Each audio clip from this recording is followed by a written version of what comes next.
Great sheets promote great sleep, but luxurious bedding is so expensive. Well, not anymore. Bluebird Linens is offering a 60-day, 100% money-back guarantee, even on the shipping. You have to try these sheets and feel how soft they are. Bluebird Linens offers 4- and 6-piece sheet sets in a dozen different colors. Sets start at $37.99, proving that luxury doesn't have to be expensive. And as an added bonus, for a limited time, our listeners can save 30% by using coupon code BERLIN, BERLIN. Just go to bluebirdlinens.com. That's bluebirdlinens.com.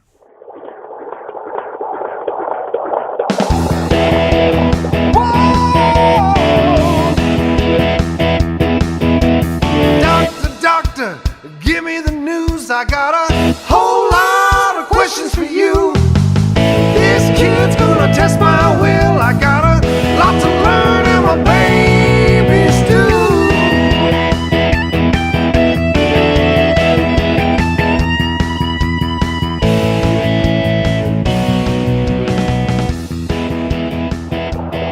Welcome to the Informed Pregnancy and Parenting Podcast. I'm your host, Dr. Elliot Berlin, and today I'm excited to share a birth story. It's one that sticks out in my mind that when I teach childbirth education classes, this is something that we aim towards. I'd like to introduce two guests. First of all, the mom who had that baby, Shandi Finnessey. Welcome to the program. Thank you for having me, Dr. Berlin. Pleasure. You're everything I'm not. You were Miss USA. You're a woman. Which I'm not, I've thought about, but I'm not a woman. You're Miss USA. You were on Dancing with the Stars. You do, and also what really strikes out to me is how much you've done for cancer education research and legislation, and that you raised $30 million. Mm-hmm. Yeah, throughout my year as Miss USA, you become a national spokesperson for breast and ovarian cancer. So you work with a lot of charities. And help do tons of fundraisers, and that's what you do for the whole year, is champion that cause. I wish you were doing something more meaningful with your time. And then also, right? Yeah. You published a book, a children's book, The Fur Tales. Yeah. How'd that come to be?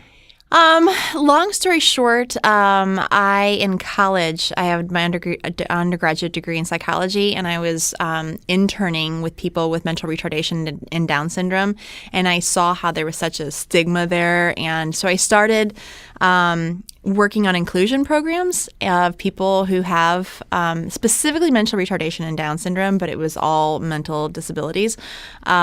And when I would talk with younger kids, it was hard for them to really understand what I was talking about, so I needed a visual tool. And there's a lot of books that have come out. Maria Shriver wrote one called What's Wrong with Timmy, but it was more geared toward older kids, and I needed something that was really simple. So it's a story about rabbits, and they all have strengths and weaknesses, and one of them finds himself in a trap, and they all have to use their strengths, and they're all different, in order to free him from the trap.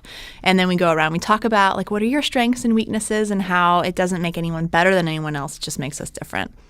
Oh, wow. So it had a purpose of it being an educational tool. And it was able to be integrated into the Girl Scout Council of Greater St. Louis, their disability program. So it ended up doing what I wanted it to do. That's really special. Yeah, thank you. And it's hard. It's a lot of work to write a book.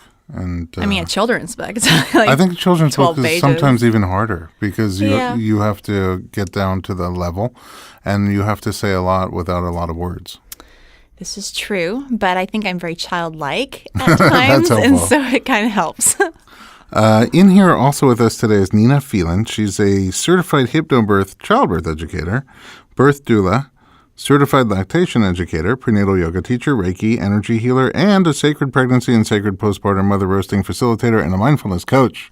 All that in one breath. .com, all wrapped up in one neat little package. Thanks for being here today. Thanks for having me, Elliot. I've wanted to have you for lots of different reasons because you clearly have a lot to offer our audience, and with all your training and all your education and all that you do here locally in the childbirth community. But also you were an integral part of Shandi's birth team. You were her doula. And more. You did more. Let's talk about that birth and why it was so special to me, and hopefully to you too. I'm just giving it to you from my perspective. I met you sort of towards the end of the pregnancy, and your little guy was breech. Mm-hmm. Did we? I think when I came to you, I don't think we knew he was breech at that point. Oh, maybe we did. I think we did actually, because I did a home birth, and my backup OB was Dr. Mike, I think his name was. He was the Kardashian OB. Oh, Dr. Paul. I'm just saying. Yeah. Crane. Paul, Dr. yeah. Paul Crane. Oh, it isn't even Mike. There you go. And we found out that he was breached, and even the midwife hadn't caught that. We thought he was in the perfect position, and Dr. Crane was amazing at saying, here's your options, and I was doing handstands. I was doing all of these crazy things, and he said, Dr. Berlin is kind of the guy. Go to him. I think that's how I first found you.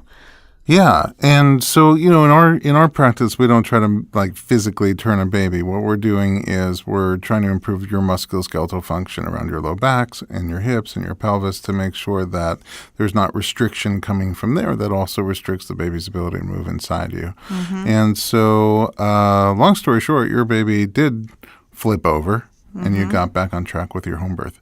Why did you want home birth in the first place? Well, in a nutshell, I try to live a holistic life. I try not to put too many things that interfere with my natural body's way of dealing with things. And then a number of years ago, I was introduced to, everyone knows Ricky Lake and the business of being born. Bob. And I was just dead set on home birth. I also... After seeing that? Yes. Okay. And I grew up with 3 older brothers, and so I kind of like challenging myself and seeing my own strength through crazy, challenging situations I put myself in. And so I knew that I wanted the home birth, and it was actually newly into dating who now is my husband. And we were talking about, do you want to have kids someday? And I said, well, I'm planning on doing a home birth. And he was like, that is the most dangerous thing. You need to have a doctor and an epidural. And I remember, we were newly dating, and I was like, well, let's watch this documentary. And we put it on, and he was silent the whole time, and it ended. And he's like, you are never having a hospital birth. You're doing a home birth. And so I just became, I think knowledge is empowerment, and I just became really educated on all the options that are out there, because I also didn't want to be in a situation where I did have to go to the hospital and then words were being thrown at me that I didn't know what they meant, and you creates a state of fear, and you're just looking at whoever's looking at you in the face and going, yes, do whatever you have to do. I want to be informed. Because you guys did that before you were pregnant, before you were even ready to have kids. Before we'd even had sex. Okay. we watched The Business of Being Born. That's planning ahead. I always tell my patients you should plan a little bit, give yourself some time. I'm a planner. Clearly. But I want to, how did you become an all-in-one birth guru? Well, I don't know if I'm a birth guru. Well, you are. That's the reputation around town. Oh, well, thank you, Elliot. This is a path that was never predicted. A little piece of trivia, like Shandi was Miss USA, I, once upon a time, was Miss Canada. Oh, really? A long time ago, yes. You're surrounded by royalty. I know. I once ate at a hot dog eating contest. So there. Did you really? Yes, I And did. did you win? I won. I won a hot dog eating contest in camp. How many did you eat? I don't remember. I was like a little kid. I was a big kid, but I was a young kid eating a lot of hot dogs. There was a camp marathon, and then we had like little eating contests like that. I came in second to last in the marathon, but number 1 in the hot dog eating. That's amazing. So everybody has their strength. Are hot dogs kosher? Kosher hot dogs are kosher. Kosher hot dogs, yes. Yeah. Yes. I never thought to use my crown to raise money for cancer research, but Well, now you it's could. never too late. Dig that thing out. So I got Miss USA and Miss Canada. I got Miss North America surrounding me. There you go. I was an actress. I moved to LA for acting for my career, and I was having a little bit of a slump. And there was a yoga teacher training being offered that year at Golden Bridge. So I said, you know what? I'm not going to be a teacher. I'm just going to take this training. Took the training. Halfway through the course, they were offering prenatal yoga teacher training. I'm like, I'm not going to be teaching. I don't know why I'm doing this. I'm just going to take it. You took the prenatal class. And it changed my life. Did you take the class after you'd already had a baby or before? No, this is before. Really? And I was very afraid of having a child. My husband and I have been together for 20 years. So at this point in time, we were married, and he wanted to have children right away. And I was afraid. I wasn't afraid of being pregnant or giving birth. I was afraid that I'd have a child who was like me. And this training was just so all-encompassing. It released all this fear. It made me embrace wanting to become pregnant. And as soon as I finished the training, they offered me a job. So I started teaching prenatal yoga at Golden Bridge, Gurmukh, and like all these all the people. energy, Yes. the giants. And then people started asking me to be their doula. I wasn't a doula at the time. And then I had my daughter, and that was life-changing. And so then I took doula certification, and one of my clients... It's interesting. You said it was life-changing, but it was the thing you were most afraid of. Yes. But it turned out to be something that was totally opposite of that. Isn't it unbelievable? And, I always believe like everything just happens for a reason. I had witnessed about a year prior to taking the teacher training, a woman, get this, giving birth at a gas station. What? I walked into the gas station to pay for my gas, and there's this woman, her back is towards me, and there's this man facing her, and he's yelling, and the door's closed. I'm like, oh my gosh, what's happening here? The woman dropped her pants, the man reached down, and the woman squatted, and this baby was born, and this gentleman just received the baby before the baby hit the floor. Oh my goodness. I don't even use the bathroom at the gas station. I know. When you walk in to pay. Wow. And I was like, why am I witnessing this? It really freaked me out. And I think it was a sign. Yeah. Oh, yeah. Wow. And now No that baby's kidding. name is Shell. That's amazing. Yikes. And so it just grew one It thing just into grew. another. It just very organically. And, the whole foundation, I guess, of my work is the hypnobirthing. And that in conjunction with the yoga. Hypnobirthing came to me because I had a client who was taking a class from Alicia Tamburi. And I'm like, oh, okay, I'll sit in on this. And it was everything that I believed in birth, that a woman's body is designed to give birth easily and naturally if she can relax her mind and allow her body to do what it's designed to do. And so from there, I think just my practice grew, and it wasn't like I was working towards anything. It just has It naturally blossomed. yeah. How did you guys meet? I decided to start taking prenatal yoga classes because, again, I was just doing everything I could in my power to get my mind and body where it should be, and took one of her classes. And I mean, you can tell right now her energy is just so positive. Like, you speak with a smile. And you can hear it, but if your listeners were actually seeing You her, can probably she just, feel it. Yeah, you can feel it, and you can definitely see it. And the warmth that was there was just contagious. And then finding out that she was a doula, and it felt like the right fit. And so I kept taking her prenatal yoga classes. And then as we got closer, we talked about her being a doula, and therefore, and the energy, the things that she did were so great. And I recommend her to so many people because, you're a woman, so you just get it. But little things that she would do, and like little shaking of the hips, and little things that would take a rush that was like an 8 or a 9 and bring it down to like a 6 or a 7. Like it was much more manageable. So it's just, again, being in the right place at the right time, like being in the gas station and seeing birth. I think that just being in that yoga class opened me up to that. Having you there at our birth. So. It's. I feel very lucky because I trained as a doula, but also I do body work. And so oftentimes I'm at a birth where I'm doing body work and there is a doula, and I get to learn and just watch and observe how she helps that laboring mom feel safe and comfortable and confident and energetic. And it's one of the things, the energy between the two of you guys was something that is part of why that birth was so special for me. But it was also, the other thing is like the birth team.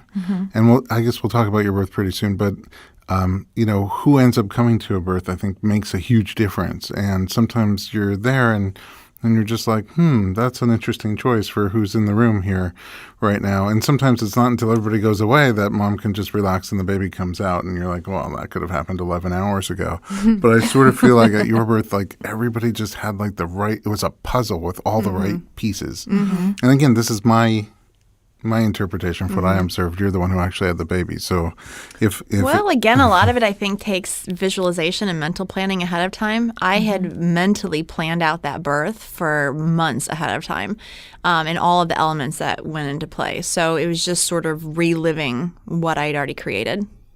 What did you do? I know you watched The Business of the Morning on like your first date, but what else Yeah. did you? A lot of reading. Like Ina May Gaskin became like my guru. I just couldn't get enough of her knowledge. But another thing that was really important was, and I got a lot actually from Nina's prenatal yoga classes, were words or phrases that I really connected to. And one was surrender. She kept saying, and little things that I would connect to, I wrote down on a vision board. So they were words that I could really connect to and make my body react, or phrases. Another one said that 350,000 births happen every day. And At the same time. yeah. At the and same so time. to think of that and to realize, okay, I'm in a home that's air conditioned with running water and with food. There are some people who are in a frozen tundra or hunched over next to a cactus in the desert, like all these horrible situations. In the backseat of a car at a gas station. Exactly. So there's all these other places that were so less desirable, and all these births are happening every single day. So if I can have all of these luxuries of our first world and give birth, then I'm not in such a bad place. Little things like that. And then reminders to pee.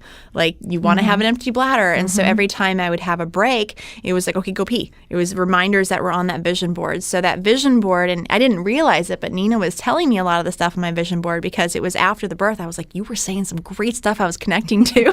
She was like, I was just reading your board. And can I tell you, Shandi, I use you as an example in a lot of my childbirth classes.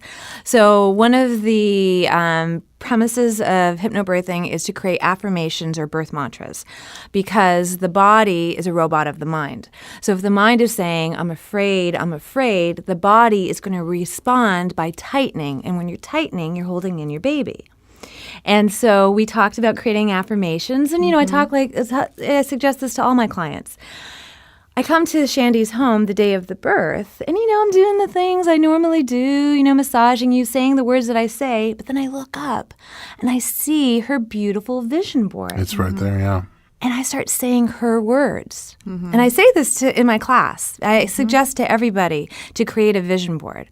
Because the minute I started saying your words, I felt her body soften beneath my hands. And it was so palpable that your husband, who was up by your head at that point in time, he noticed your face started softening. And I think he even started saying your words from the vision board. Yeah, because what's interesting is, partially him just being a man, he was saying things that I'm sure he thought were so helpful. He was saying, rise above it, babe, rise above it during a contraction. And that's the last thing I wanted, was to rise above it. I was wanting to get down in it. Sink into and so it. one of the phrases I have down is loose and limp. And so he was saying all these things, and I'm looking at him like, sure, babe. But I'm like blocking it out like, Nina, feed me. What are you telling me? Because those words are what I connected to for 6 or 7 months of the pregnancy. And so I needed to hear those words and phrases to remind me of that state of mind that I was in during all of that mental prep. I do remember also, because I had never been in your home before, walking around, and it just felt like a little sanctuary. There was just, in addition to that vision board, there were just little phrases and statements and All over. I had them taped to the wall. yeah, just everywhere you go. And I was like, oh, that's interesting. That helps me. I did. And another thing is I had, which I think a lot of women create a playlist of music, but I listened to it a lot at times in my life, or times in my day when I could be really relaxed and focus on how that day is going to go. And I would allow myself to experience all the emotions that I thought I might experience during labor. So I would allow myself to get the anxiety and the nerves, and I would allow myself to feel what I thought I would actually feel during labor. And then I would work through it and breathe through it and find a way. And I think that's so important, to rather than just plan out what your day is going to look like, to really allow yourself to emotionally feel what it might be like. You did simulations, it sounds like. I did. And your music was also kind of amazing. I don't know. It's not music that I've heard before for the most Well, part. a lot of the songs came from my prenatal yoga class. That's what it sounded like. I would connect to a few of the songs and the lyrics or whatnot. And what's interesting is a song that played often during my labor. After my son was 4 or 5 months old, I happened to put it back on again, and it is the most calming song for him. So if he ever was super fussy or anything, I'd put it on, and he would just sort of, as though his soul remembered it of being born. It's really interesting. It still sticks out of my mind, that music. And it's also by design very repetitive and mantra-filled and just calming, overall calming. So take us through who was on your birth team and what role each one of those people had in your mind when you were setting it up. Right. Well, first it was my husband, and we had done hypno babies, which is very similar to hypnobirthing classes, and he was just sort of in the mindset of what's going to happen, what my body's going to go through, words that he has to use. Don't say contraction, and because that's a negative word. Say a rush, and different words to remind me of. And I went over my vision board many, many times with him. He was the one who actually insisted on having a doula. Because at first I was saying, but you know all this stuff. We've been doing this training together. And he said, I don't want to fail you, though. If this ends up being one of those births that go for 36 hours and you're, I need this, like it could create a lot of tension between a couple.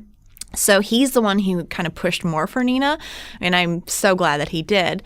And then I had my midwife and her assistant. It was actually the backup midwife that we ended up having, which was lovely anyway, because we met with her just as often as we did the main midwife.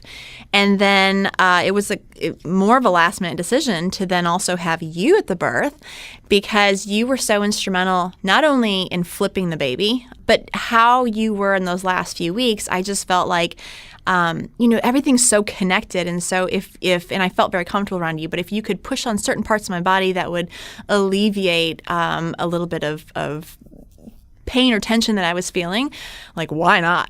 So you were the last part of the team to show up. That's the final piece, except for Cricket. Yeah, and then my dog, Cricket. my little 4-pound Maltese, who was very instrumental. And the funny thing, the whole labor, she was right by my side, and was at one point I was rolling on the ball and she was kind of laying on my shoulders at the time, and she was just on me the whole time. And we have a picture as soon as our little guy's born and he's on my breast nursing, and she's on the pillow above me looking down at him. But then shortly after that, we hear bleh, bleh, bleh, bleh, and she started vomiting. She was too much. I'm not sure what I witnessed. And she then lost it. It's so interesting. Sometimes you see a dog at a birth and they're just very attentive, and sometimes you see them and I remember one birth, the dog had to go on the treadmill because he had so much anxious hilarious. energy. Wow. It was a Jewish dog. He was very anxious, and he had to go on the treadmill for 2 hours. But then I was also recently at a home birth, and the dog was literally next to mom the whole time, but just stretching out and yawning, we do this 4 or 5 at a time. What are you complaining about? Yeah, seriously. Cricket was the sweetest dog I've ever been witness to at a birth, honestly.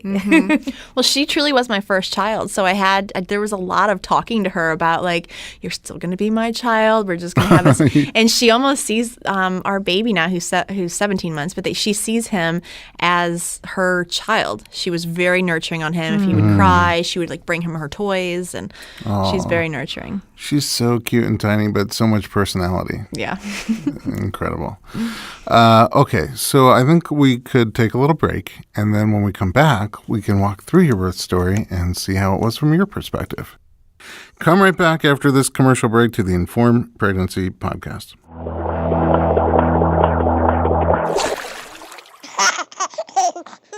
Kristen, all of us are trying to eat healthier. We're trying to live a more active lifestyle.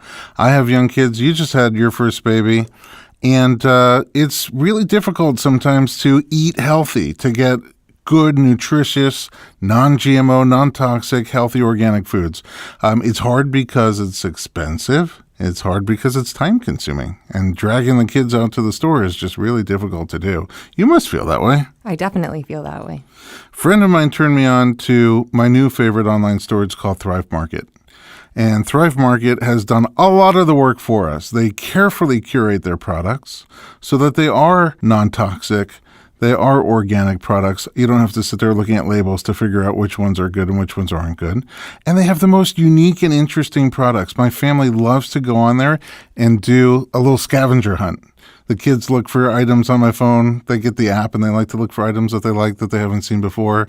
I like to look for items, and my wife, total health nut, looks for totally different items. And we're all really happy when the box arrives. So you get the Thrive Market box, and everybody's really excited to open it up and see what's inside. That sounds so great. And it's 25 to 50% off, and it ships straight to your door. I couldn't believe how much money we saved on our first order alone. And guess what? What? I would like to give you a gift, $60 in free groceries at Thrive Market, and free shipping, and a 30-day trial membership. That's so great. All you have to do is go to thrivemarket.com/Berlin. You're going to really love everything that you find at Thrive Market. And in addition to being a great company that saves me a lot of time and a lot of money and helps me eat better and helps me feed my kids better, Thrive Market also gives back to the community. They donate a membership to a low-income family, a veteran, or a teacher for every account created. Visit thrivemarket.com/Berlin and you too can get $60 in free organic groceries shipped directly to your door for free with a 30-day trial membership. thrivemarket.com/Berlin.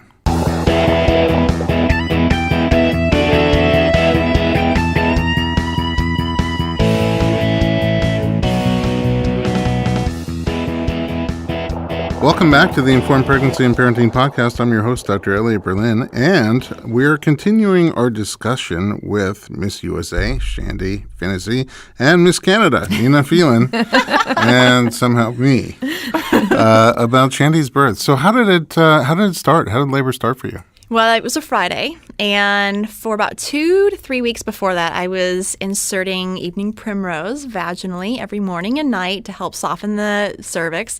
And that morning I got up, put another Evening Primrose Oil pill in, and I instinctually felt like it was going to come that weekend. In fact, my midwife had said, set up a OB appointment for your backup midwife on Monday to make sure you have enough fluid still in your amniotic fluid is still full enough for the baby. And I didn't make that appointment. Where were you in relation to your due date? On my 40 weeks and 4 days. Oh, you're over your due date. Mm-hmm. You were late. And I was right on time. And I just felt like he was going to come that weekend. And so that Friday, I put the Evening Primrose Oil pill in and decided to get back into bed and thought this will probably be my last time to actually stay in bed without having to get up and do all these things for a baby. And my dog was different that day. She was really sweet with me and nurturing and cuddly.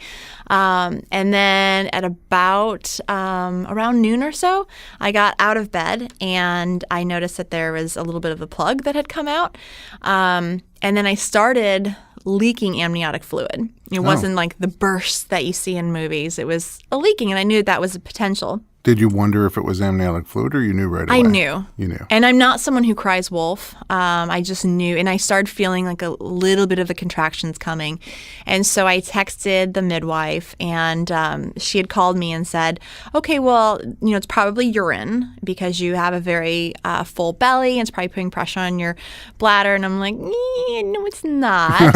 And she was like, so we're going to give it a few hours, and then I'll probably have you drive on in so I can take a sample and look at it under a microscope. And I was like, yeah, in a few hours you're going to be here. What time of day was that? This was around noon. Oh, noon on a Friday. Mm-hmm. And so I called my husband, and he freaked out. And I said, no, stay there. I think this could still be 2 days from now. And so I got up and I did 2 loads of laundry, made a grocery list for my husband, then started a 3rd load of laundry. And then when the contractions got about 4 minutes apart, my husband called and he's like, okay, so I'm going to take one more meeting and then I'll come home. And I was like, no, now's the time you got to come home. So I said, you have to go grocery shopping. And he's so funny because he's British, and so he doesn't really show emotion to strangers especially. And he said he was at Trader Joe's and he saw a woman who had a newborn, and he went up to her and was like, what did you eat after you had your baby? And she was like, what are you talking about, you weirdo? And he's like, my wife's in labor. So he eats really clean. He came in with all these boxes of frozen pizza. I was like, what are all these pizzas? But so he came home and he's so excited and running around the house with the dog. And I was like, okay, focus. We're having a baby now, so we need to focus. I need to wash the dog because I wanted the dog to be clean when he met the baby. So my contractions are now 3 minutes apart, and I'm bathing the dog, and I would have to stop to have the rush, and but they were still manageable. And the best part, though, which plays into effect later on, he was eating from Trader Joe's the pickle-flavored popcorn. Oh, yeah, dill and pickle. Yes, dill pickle popcorn, and he had onions for lunch. Oh, and after no. we finished bathing the dog, and I'm just laboring, what can he do? So he's like, babe, do you mind if I have a beer? And I was like, sure. But what beer he had was a Heineken, which is like the stinkiest of all beers. So for the is men dill listening, yes. like, have a mint. Like, have something. Don't Some have minty dill, tea. onion, and Heineken. Because then I'm in a rush, and he's like, baby, you can do it. And my face, and after I got through it, I'm like, you need to find a damn piece of gum or something. we never cover that in childbirth education classes. Mints are important. Yes, You want good mints are smells important. happening. Sponsors by A little deodorant as well. Just, you know. Your senses are strong. Yeah. So It's crazy to me, though, that you're like, oh, yeah, here's your shopping list. You got to go shopping, and I got to bathe the dog. Because my wife, when we started our first labor, and I think the contractions were like 7 minutes apart, a big light bulb went off in my head. I was like, wait a second, I was supposed to put up shelves. So I was like, I got to run out to Home Depot. She's like, you're not going anywhere. You're not going anywhere for quite a while. That's yeah, amazing. but you were getting all this stuff done. Well, I also, though, was of the mindset that I remember telling my midwife, look, if something happens and there's like a natural disaster the day of my birth and like earthquake or something and you can't get to me, that's fine. Like I'm totally able and willing. I got this? Yeah, like I've read enough Really? stuff and watched. I was like, I handy, can birth yeah? my baby. Like I don't know. I thought it was gonna be like in the woods, like biting the umbilical cord or something. I didn't know it wasn't going that far. But so we kept timing it. I was 3 minutes apart. We called Nina, who was first to arrive, our doula, and when she arrived, it went to 10 minutes apart, which I knew that when someone new enters the room, it can affect in slow for a second or stall your labor until you get comfortable again, it goes back. But I was so afraid of like, I didn't lie. Like it wasn't 3 minutes. And then it kept going and progressing. And then the midwife and her assistant showed up. And again, it went to 10 minutes. Oh, interesting. Really? Every time new people came. When new people, which is why a lot of times hospital births will last longer because every time a new nurse comes on staff or a new intern walks in the room, it's just the guy who something new in the environment. Count how many gloves there are in this room, you know. They count the gloves? I mean, stock people come in sometimes. Oh, Yeah. wow. It'd be interesting to interview one of those people. Right. Exactly. But Fly it on the reminded wall. me of animals in the wild. If they're in the middle of labor and they're birthing, they could be halfway through their litter. But if something new enters their environment, they can actually stop their labor, get up, and move to a safe location and start again. I can't find it. I saw a long time ago a YouTube video of a kitten, a cat giving birth to a kitten in a closet. And so the excited pet owner got one of those video cameras with a big light on it to try to catch the birth. And as soon as that light hit the cat, she literally, you could almost see her body clamp up over the half emerged kitten, get up, walk around with the baby hanging out of her, and then look around, and then she goes under the bed, and you start to hear her start meowing and purring again. Our bodies can finish do giving that. birth. Yeah. And so even though I knew and trusted Nina and my midwife, every time someone new would come, everything would change. And then you'd have to get comfortable again and go back into it. So then... Where did you feel your contractions? Were they all in the front and the back? You know, I Your thankfully surges. did not They weren't have... even contractions. They were surges. Exactly. Yeah. I thankfully did not have the back labor. Okay. I've heard horror stories about that. It was just a lot of cramping, and so much so that when I hit transition, I remember, and I did read about how sitting on the toilet can really help because that's where you naturally just really relax Open and you up. can be in your own environment. So I did a lot of sitting on the toilet, and at one point when I was going through transition, sounds like I meant it as a joke, and I didn't at all. I meant it seriously. I called my husband and I said, we could have just had dogs. And it sounds like I meant as a joke, but what I meant was like, why am I putting myself through this when we could have just had like 12 dogs if we wanted? Like, we could have had a farm of dogs. And so you do definitely hit a moment where you just kind of second guess everything. But once you get through that, and then what continued from when I hit transition, I did get the urge to throw up. Because that was kind of also comical. I was on all fours in my bedroom, which was carpeted. It was the only room that was really carpeted. And I didn't want to throw up on the carpet. And so I turned to my husband after the rush and I said, I'm going to throw up, go get me something. And he takes off running. And it feels like he's gone forever. And I'm thinking, just grab like a plastic bag, grab something, a bucket. And finally I yell, like, where are you? And he comes back and he brought in one of those like 5-gallon glass water jugs. Oh. And he was like, here. And I'm like, and I looked at him, I'm like, what the hell am I supposed to do with that? And he was like, I got nervous. I panicked. I ran in the kitchen. I didn't know what to He's grab. like, what do I get? I don't know what to do. And I was like, go get a trash can. Go get anything. So I did get sick. I did throw up. You had a tub I did, but we didn't in get your in it. house. I feel like it was an ordeal to fill it. So turns out that there was some type of didn't properly seal the hose to the shower, For and the I guess shower. it was leaking It was a bit. flooding. Yeah. Oh, was it flooding? It Because was- I was it was- told by him later on, because I was like, so you hadn't checked the hose is what I'm hearing? And he was like, oh, it was the slightest little leak, and we fixed Oh, no. it. It was. I mean, flooding may be a little heavy-handed, but it But it was Noah. You saw there was- someone building an Yeah, ark. there was wet Yes. all over the bathroom, and then, but then Wow. it did get filled, right? But then it was too hot. Not too hot, because apparently, so after I went through transition, I'm in the back bedroom, and one thing that Nina was great with was I would have a rush, and she would say, okay, when this one finishes, let's go walk, because that helps you move this whole thing faster. And I remember being like, okay, where are we going to walk to? And she's like, we'll just walk down the hall. And we'd get up and we'd walk, and then the next rush would be stronger, and the baby's coming closer. And so I finally went into the master bedroom's bathroom, and I was laboring on the toilet.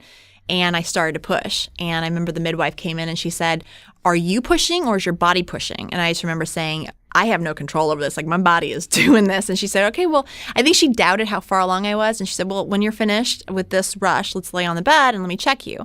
And I laid on the bed and she said, how important is it for you to get in that tub? Because if you want to birth in the tub, you've got to move now. And I just thought, I am not moving anywhere. Like, I am comfortable. But what's interesting is I always thought I would birth in the squatting position, just to have gravity help me. And here I was kind of on my back, which I was surprised at that. Did you, when you had done your simulations, did you picture yourself in water? I mean, what was the... I didn't picture myself in water, but I definitely pictured myself in the squatting position. So you just wanted water just in case?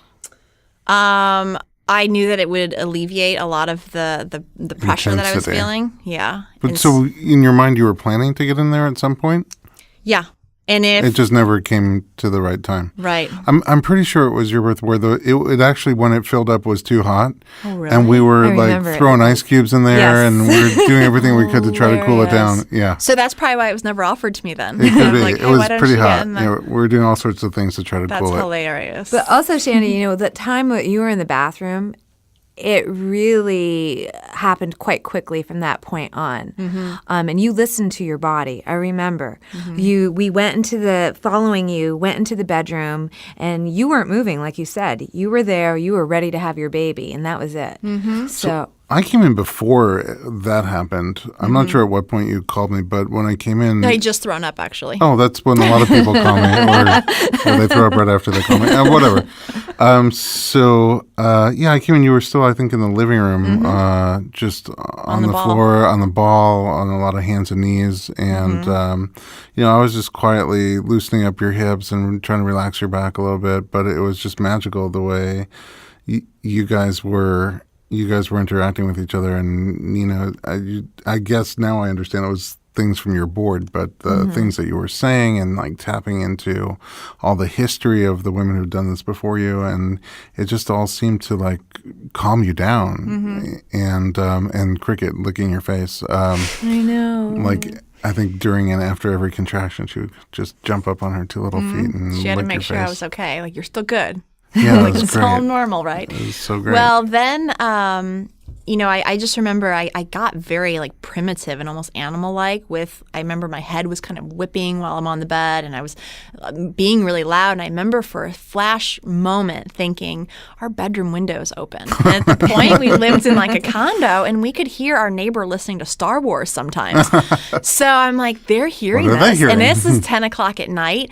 And I very quickly ran through the scenario of, are they going to call the cops and think, like, what is this noise? But then I thought, we have enough people here, so if the cops come, somebody will answer the door and say, it's a birth, everything's fine. And then I very quickly remind myself, if you have anything that's holding you back from just being what you need to be in that moment, it's going to stall that labor. And so I was like, who cares? Someone will handle it. And I just remember getting right back into it. It's amazing how much you were in your forebrain that far into labor. Like most people, the neocortex, where you have that kind of analysis and rational thought processes, just flickers in and out or shuts off altogether. And you kept going back there. And usually when people go back there, it's not good.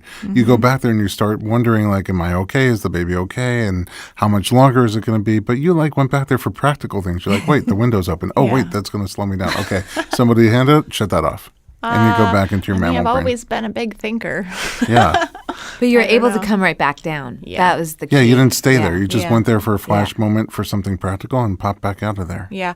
I mean, I knew where it was important to have my headspace the whole time. I knew where it was important. And that was a big reason of doing the home birth, of just having my home environment, the safe environments familiar to me. And I just wanted, because, I mean, Ina May says that birth should really take like 5 hours. And it's fear that gets in the way of that. And so you just really, but another thing I thought was really interesting, because I know a lot of people know that during birth, the sphincter law, that if your mouth and everything is loose, then so is the area down there. And so it's important to do a lot of, and I can do that till the cows come home. I can make that sound. During labor, I couldn't. Really? And my husband and Nina would remind me, do the horse lips, and I would try and I couldn't. And it reminded me in that moment of, I must be tight down there because I physically can't loosen my lips right now. And I would have to focus so hard on loosening my lips and making that noise, which if I did and I finally got it to loosen up and make that horse sound, then I think down there it really helped. Yeah. I never saw fear. Yeah. I never had any fear. I never had any fear.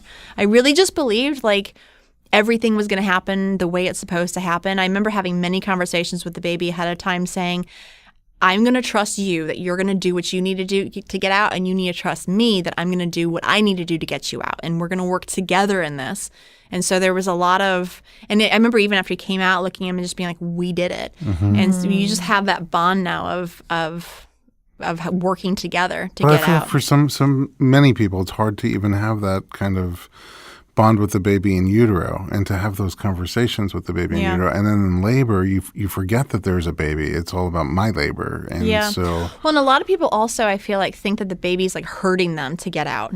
And it's kind of like, I always would tell my friends who were getting ready to have a baby that it's not like the flu or the stomach flu or something where it's like, this just sucks. And the only time that you get better is when you actually just get better. Like, you don't get a prize because you went through it. Right. But those pains that you're feeling and that pressure is all great things, and you want to embrace it and be like, yes, that one was even stronger. Like, that's a good thing because it's moving the baby closer to you. So it's all good. You want those pressures to happen. You don't want to be afraid of them and push them away. We live in a society where we want to put a Band-Aid on everything. We don't want to feel. And this is one opportunity that if we allow ourselves to feel, we are co-creating this experience with the baby. And it's not something that's happening to you. This is something that's happening with you, right? And I think there's a big difference. Such a good point. Yeah. And another thing is during our prenatal yoga classes, Nina would do these keep-ups is what she'd call it. And it's just like a simple move that if you do it a bazillion times, your muscles like strained and you're exhausted. And she'd have you do that to kind of put your mind in the space of labor, of I have to get through this rush. It's going to be a minute and a half long, so I'm going to do this, and it's going to get to the point where it's I want to stop, but it's only a minute and a half. And when you stop, you stop. And that pain is only there for that moment, and when it's gone, it's gone. And so she would do these, and I would have moments in class where I'm like, I can't do it anymore. And then you get through it, and you realize that is of the past. The pain is no longer there, and so that really helped with labor as well. Yeah. I mean, they say labor is a minute or a minute and a half at a time, and that's it. Don't think about labor as being 5 hours or 10 hours or 20 hours. Just get through that 1 minute, minute and a half. Again and again. Again and again. Until there's and then it's over. It's over. Take that space, do that reset button, have your hydration, breathe, connect, and then allow that next wave to come over you. And it really is the most present that you'll ever be. And then another thing, because I'm a firm believer in orgasmic births, and because the baby is coming through an area, there's a way that it can be a pleasurable experience. And I read many stories on it. There's a great book called Orgasmic Birth that just talks about one story after the next of these joyful, pleasurable experiences. And I do have to say that the actual act of pushing my baby out, there was not an ounce of pain in pushing the baby out. Yeah, there didn't seem to be. Yeah. Because you were talking, so you got out of the bathroom and then ended up on your bed for pushing. Yes. So on my left was my husband, and he was really good at tracking my contractions, and he would say, "Okay, babe, you got 10 seconds till the next one comes." And I'd be like, "Okay, give me your hands." And I would get in my position with his hands and holding them. And turns out, I guess I squeezed his hand so hard that his thumb was bruised the next day. Okay. So I You're guess pretty I have strong, a strong grip. And I had my left foot really planted into my midwife's thigh, and my right foot was perfectly planted on your stomach. Yeah. Because the one line that was the best, because I was and I've got long monkey toes, like I can actually play the piano with my toes. Oh, wow. Yeah, I'm very That's talented with my talent. toes. And like I was grabbing onto you for dear life, and you were going nowhere. But the best line was after everything was over and the baby was out, and you came in to say goodbye, and you said in your calm voice, like, thank you for letting me be part of this beautiful birth. And you went to leave, and you said, "And by the way, I have to say, you have incredibly strong toes." Oh, yes, you did. That was like the best moment, and I have that written in my baby's journal. So but I had my feet planted, and I just, and you do get the sensation of the ring of fire when the baby's coming out, which is such a beautiful way of your body telling you, okay, ease up a little bit. And so I would, as the baby would come out, I'd ease up a bit, and I would feel him go back in, and then I'd push again and feel him come out a little bit more, and then the midwife said, on this next push, try to hold him once you have the contraction, hold him in that position out for a few extra seconds, just to stretch the area out a little more. And because I had been doing all the evening primrose oil for the 2 or 3 weeks leading up to it, after he came out, I hadn't torn at all. Everything was neat and tidy down there, which was that was one thing that I feared. All of the invasions, I feared the cutting and all of that might happen, and we didn't have to have any of that happen. I also, something that also struck me from your birth is that I don't remember her really coaching you on pushing at all. When you felt like the urge to push, you just sort of did it. You found your own position. Nobody told you what position to get into. There was I don't remember really any counting, where, at the hospital birth, I mean, you've been to many of them where it's just like there's a whole team of like coaches for the push. And it's like push, recycle your, okay, keep pushing, push. There was none of that. It was just like you knew what to do. Well, if you're on going your number own. 2, and if there's a number 2 expert in the bathroom with you, and he's telling you, okay, push. Like sometimes your body's like, I actually need to ease off for a second on this one, and like hold it in for a second and then go. Like your body knows what it's supposed to do when it's pushing things out. So I just really trusted that. But the funny thing is the midwife, we had the backup midwife, she was very soft-spoken. Yes. And I was so loud and primitive. There are moments I'm in a contraction, I'm pushing and I'm loud, and then she would say something, and I would actually stop my contraction and be like, what was that? What did you say? And she'd be like, oh, I'm just saying you're doing a good job. I'm like, okay, so I'm just going to go back to pushing then? Thanks. Like, speak up. Be my cheerleader here. And again, Cricket was like on the bed there with you on the other side, just sniffing Making and sure it's all licking good. and making sure everything was okay. It was just, the lack of coaching, the lack of anybody sort of giving you instructions on what to do and you just doing your own thing. And there was total patience. Everybody in the room was super, nobody was in a rush to go anywhere. Yeah.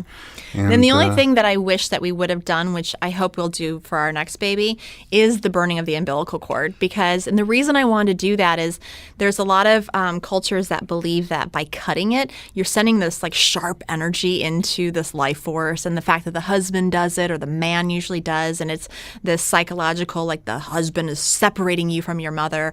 And there's a belief that by burning it instead, you're putting all this warm energy in through the umbilical cord, and it warms the baby, and it's more of a loving way and that sort of thing. So there's this beautiful book that Nina actually had told me about called Placenta, the Forgotten Chakra. And they believe that the placenta is the extra chakra because it's the only organ that we grow for a purpose of protecting this life. And it's like a guardian angel. And when it's done with its purpose, then it sheds itself, which is another reason why we honored that placenta and nourished my body and my baby by consuming the placenta raw over 5 days, which a lot of people thought was crazy to do. But when you consume it raw, are you just eating a chunk of placenta? We bite it right chew it in down? half like bubble gum. We would take little chunks, tiny chunks, and twice a day we'd put it in smoothies with a lot of berries and yogurt and coconut milk. So it tastes better than the smoothies I make nowadays because you couldn't taste anything. And it's insane the amount of energy it would give you. So much so that my midwife said, don't have it after 3 o'clock in the afternoon because you'll be up all night. And really? yeah, That much energy. You would have, and my husband actually tried it as well, which I think was Did he kind of like it? funny. Well, I was like, how come you're drinking these? And he's like, when else can I eat part of a human? Like, this is kind of cool. There's a little cannibalistic side. Yeah, came out. totally. Okay, good. But I'd be laying in bed like any new mom and a little tired and nursing, and I would have a smoothie, and I would be up and want to vacuum, and you just have all this energy. You felt like you'd had a bunch of coffee and you could take on the world. Amazing. I found out recently that you're pregnant, Got baby number myself 2. knocked up again. Yeah, I'm look at that. 17 weeks and doing it all over again. Are you going to do anything differently? I hope to get in the water at some point, whether it's a bath or a shower, just because everything I've read, it almost significantly alleviates a lot of the pressure that you're feeling. And so I can't imagine. But my last birth was 8 hours, so a second one usually will go faster. So I don't know if I'm going to just sneeze and the baby comes out or what's going to happen. I kind of want to labor in my backyard a little bit, but I'm afraid neighbors will be like, what's this girl I think doing? it'll be fine. Yeah, I could just grab onto a tree. Do it. Yes. Yeah, we do that at home birth. Sometimes we'll just send the couple out by themselves to just go be alone in the yard. Neighbors don't complain. Yeah. What are they going to say? Yeah. Yeah, right. It's better than other things going on our block anyway. Hilarious. All right. So any final thoughts from you guys? From me, it's just two things. I think one, knowledge is power. So for people who are pregnant themselves or wanting to be pregnant, even if you're like, no, I want to do a hospital birth, I want to just know all of your options. I knew what our options would be if we were transferred to a hospital. I knew that if I was going to have a cesarean section, that things that I want them to do within that cesarean section. Mm-hmm. So you had multiple birth plans. Yes. And knowledge is just really, really important. And so many women are afraid of it. Even like the evening primrose oil, inserting that. I talk to people about that and they're like, ew, I'm not going to, you stick it inside yourself. Like, I'm not going to do that. I'm like, how do you think the baby got in there? Like, why are you afraid of this? So I think knowledge is empowerment, but also the other point of advice is to trust yourself, trust your body. And I just kept thinking, like, my bones are bones of my ancient ancestors. I have all of their DNA in me. My body knows how to get a baby out. My body's not going to create a baby too big to get out. How would that serve us as humans? We wouldn't exist if our bodies did that. And so to just really trust my body, trust my baby, and to realize that my baby's not this immature organism, that he is far wiser than I ever could be because he's the next generation. And so to give him that respect even as an infant. Beautiful. That is beautiful. Mm-hmm. I have to say, Shandi, that you really showed up for yourself, through your pregnancy. When I met you, maybe you were 6 months pregnant, 7 months, probably 6 months pregnant. Mm-hmm. And not just the books you were reading and the movies that you were watching, but just the way you were so present with your heart and with your baby through your pregnancy. You showed up for yourself and you trusted yourself in those moments of labor. And that is beautiful. And, if we can all just even do that a little bit, just trust ourselves, trust our babies, and allow it to be instinctual. It's not somebody else telling us what to do, like you were saying about the pushing. Allow ourselves just to feel what it feels like and go from there without fear. Mm-hmm. So you did the work. It takes work. That's actually I love how you said allow yourself to feel it, because so many people are afraid of feeling it. And they automatically, as soon as they can get the option of the epidural, they want the epidural. But how cool that, I even think this sounds a little sadistic, but death, we'll only experience that once. So instead of just okay, I was shot, I just want to die right now. Experience, that's really psycho right now. Yeah, okay. But to really experience, and so I just remember pushing him out and being like, I want to feel this. I remember feeling his head come out, and I remember thinking, okay, the next push, the whole baby will come out. And I can still remember how it felt to have his shoulders and his arms and then his hips. I felt everything. I felt his feet come out. And I just really wanted to be in that moment so I could remember what that all felt like. Does he have strong toes? He will. We're in training right now. We're in full toe training. Your toes or Ben's toes? All right, guys, thank you so much for being here and sharing your story. I feel the energy right now, actually. Yeah, it's because you ate that placenta. I didn't tell you, but that smoothie I gave you is actually placenta. Oh, you're kidding me. Yum. It's delicious. At home, thanks for listening to the Informed Pregnancy Podcast. If you have a topic you'd like to discuss, send us your suggestions to info@informedpregnancy.com and visit us online for lots more pregnancy and parenting media at informedpregnancy.com.